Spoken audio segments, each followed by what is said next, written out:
പല ആളുകളും ചോദിക്കാൻ സമസ്ത കേരള ജംഇയ്യത്തുലമ ഇവിടെ എന്താ ചെയ്തിട്ടുള്ളത്, സമസ്ത കേരള ജംഇയ്യത്തുലമ ഇവിടെ എന്താ ചെയ്തിട്ടുള്ളത്? ഇന്ന് നമ്മുടെ സമൂഹത്തിൽ പുതിയ ചെറുപ്പക്കാർക്കിടക്കയിലുള്ള ഒരു ചോദ്യമാണ്. സമസ്ത കേരള ജംഇയ്യത്തുലമ ഞങ്ങളൊരു 10,000 മദ്രസിന്റെ കണക്ക് പറയാറുണ്ട്. ആ മദ്രസ ഞങ്ങൾ ഉണ്ടാക്കി കൊടുത്തല്ലേ? ഞങ്ങൾ നാട്ടുകാർ പൈസ വെച്ചിട്ടല്ലേ മദ്രസ ഉണ്ടാക്കിയത്? ഞങ്ങൾ നാട്ടുകാർ കാശ് വിരിച്ചിട്ടല്ലേ മദ്രസ ഉണ്ടാക്കിയത്? അതിന് സമസ്തക്ക് എന്താ റോള്? അവിടുത്തെ മുഅല്ലിങ്ങൾക്ക് ശമ്പളം കൊടുക്കുന്നത് ഞങ്ങൾ നാട്ടുകാർ ഒരു സംഖ്യ വിളിച്ചിട്ടല്ലേ? അതിലെന്താ സമസ്തക്ക് റോള്?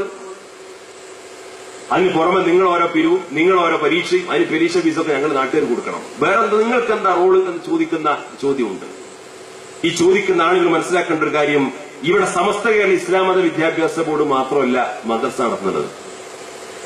ഇവിടെ ജമാഅത്ത് ഇസ്ലാമിക്ക് മദ്രസ ബോർഡുണ്ട്, മുജാഹിദ് വിഭാഗങ്ങൾക്ക് മദ്രസ ബോർഡുണ്ട്, തബ്ലീഗ് ജമാഅത്തിന് മദ്രസ ബോർഡുണ്ട്.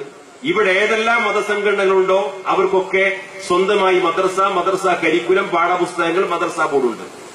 പക്ഷേ എല്ലാവരും വളരെ ഗൗരവപൂർവ്വം ചിന്തിക്കേണ്ടത്, ഒരുപക്ഷെ നമ്മളെക്കാൾ പുരോഗമനവാദികളും പരിഷ്കരണവാദികളും സൗകര്യങ്ങളും സംവിധാനങ്ങളും ഉണ്ട് എന്നൊക്കെ പറയപ്പെടുന്ന സംഘടനാ സംവിധാനങ്ങളും അവർക്കെല്ലാം മദ്രസ ബോർഡുണ്ടെങ്കിലും എന്താണ് കേരളത്തിലെ മഹാഭൂരിപക്ഷം ജനങ്ങളും സ്വന്തമായി ഒരു 10 സെന്റ് സ്ഥലം വാങ്ങി മദ്രസകൾ സ്വന്തം നാട്ടിലെ പണം കൊണ്ട് പിരിച്ചുണ്ടാക്കി കേട്ടിട്ടും അതിന് സമസ്തയുടെ അംഗീകാരം വാങ്ങാൻ പോകണം എന്ന് പറയാനുള്ള കാരണം എന്താണ്?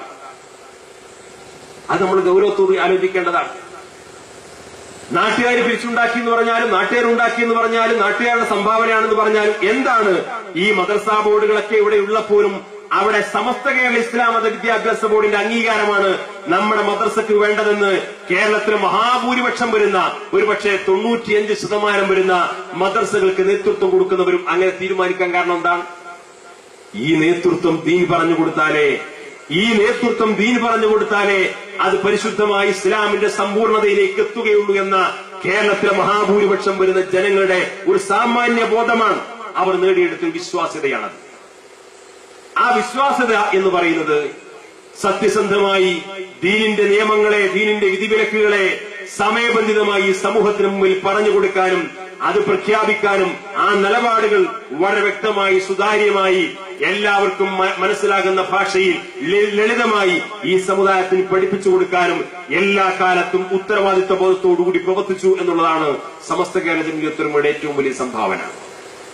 പള്ളികളും മദ്രസകളും ദർസുകളും അറബി കോളേജുകളും യതീംഖാനകളും ഒട്ടേറെ വിദ്യാഭ്യാസ സംരംഭങ്ങൾ സമസ്ത കേരള ജംഇയ്യത്തുലമ ഉണ്ടാക്കി എന്നതിനേക്കാൾ അപ്പുറം കേരളത്തിലെ മഹാഭൂരിപക്ഷം വരുന്ന മുസ്ലിം സമുദായത്തിന്റെ വിശ്വാസ്യത നേടിയെടുക്കാൻ കഴിയുന്ന രീതിയിൽ സത്യസന്ധമായി അള്ളാഹുവിന്റെ വിശുദ്ധമായ ദീനിനെ പഠിപ്പിക്കാനും പരിശീലിപ്പിക്കാനും ആവശ്യമായ നേതൃപരമായ പങ്കാളിത്തം സമസ്ത കേരള ജംഇയ്യത്തുലമ ഇവിടെ നിർവഹിച്ചു എന്ന് നമ്മൾ കാണണം.